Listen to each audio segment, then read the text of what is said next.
KB, Berimba Kareba. Semoga Anda selalu dalam keadaan sehat dan tetap bersemangat. Saatnya Anda menyimak berita Sulawesi Tengah bersama saya Angel Risma.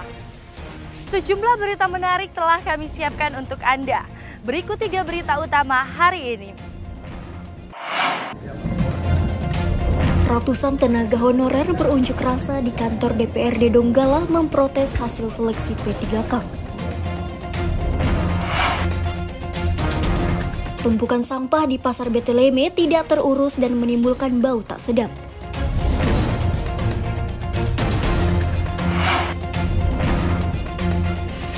Dua pejabat Bawaslu Sulteng didakwa korupsi dana hibah pilkada.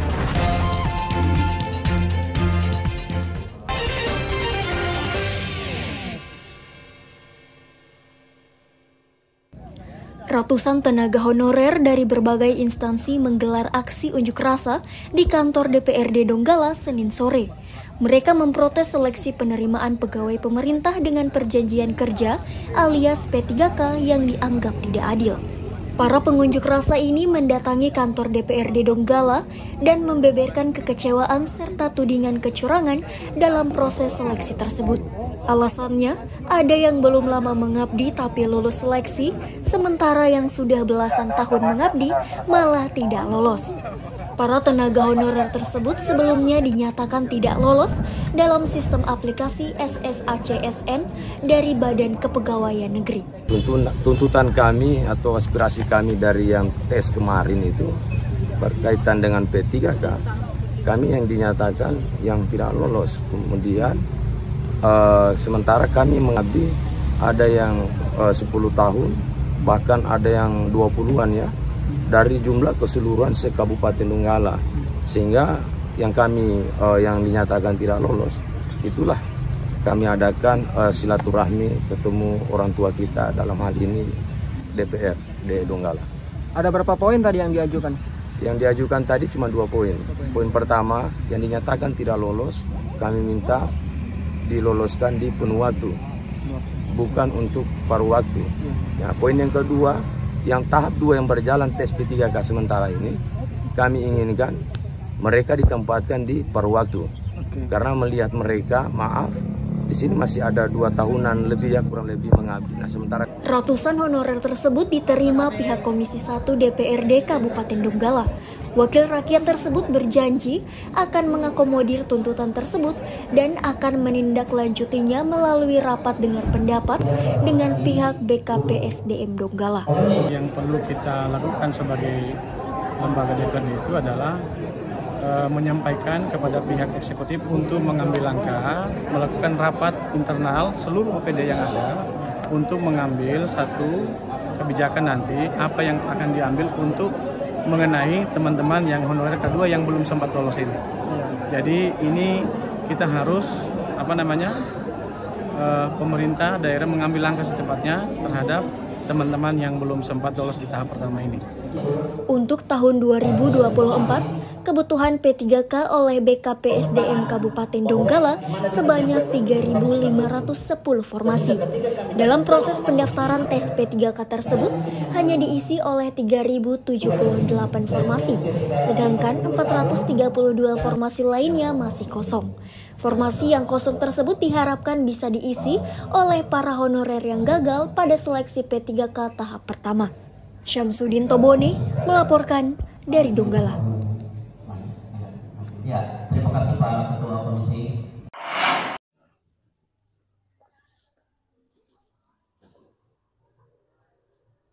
Sampah masih menjadi masalah yang tidak tertangani dengan baik di Kabupaten Morowali Utara.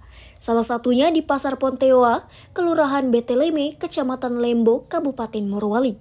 Kondisi ini diperparah dengan armada pengangkut sampah di pasar tradisional tersebut yang hanya satu dan kondisinya sudah tua dan sering rusak. Tumpukan sampah dari limbah pasar ini menjadi pemandangan setiap hari di Pasar Ponteoa. Ada sisa makanan, minuman hingga buah-buahan yang sudah membusuk, hingga sampah lainnya yang sudah menimbulkan bau tak sedap dan menyengat ini berserakan di badan jalan. Para pengunjung pun harus menutup hidung saat melintas jalan masuk area pasar. Kondisi ini menuai keprihatinan dari kalangan pemerhati lingkungan. Pemerintah daerah dinilai tidak serius dan peduli terhadap penanganan sampah. Persampahan ini menjadi persoalan yang krusial ketika kesiapan pemerintah daerah khususnya dalam pengangkutan. Yang kendala di Morowali Utara khususnya di Pasar Betlehem itu adalah angkutan. Sehingga menumpuk beberapa hari per minggu, bahkan per minggu. Apalagi kalau hari-hari besar, Natal, Tahun Baru, kemudian Idul Fitri, ini menjadi kendala. Harapan kami dari masyarakat, masyarakat dan aliansi ini mengharapkan pemerintah daerah menganggarkan armada kalau itu menjadi alasan sehingga sampah tidak terangkut. Kemudian juga petugas-petugasnya menjadi perhatian juga. Persoalan jasa aja insentifnya itu menjadi perhatian kita. Itu barangkali yang perlu disampaikan sehingga Morowali cerdas, sehat, cerdas, dan sejahtera ini terakumulasi dengan kegiatan-kegiatan termasuk persampahan ini. Warga berharap agar pemerintah daerah segera turun tangan untuk menangani sampah tersebut. Jika dibiarkan, sampah tersebut tidak hanya merusak pemandangan dan mengganggu kenyamanan pengunjung pasar, tapi juga bisa menimbulkan penyakit. Syahrul Cahya melaporkan dari Morowali Utara.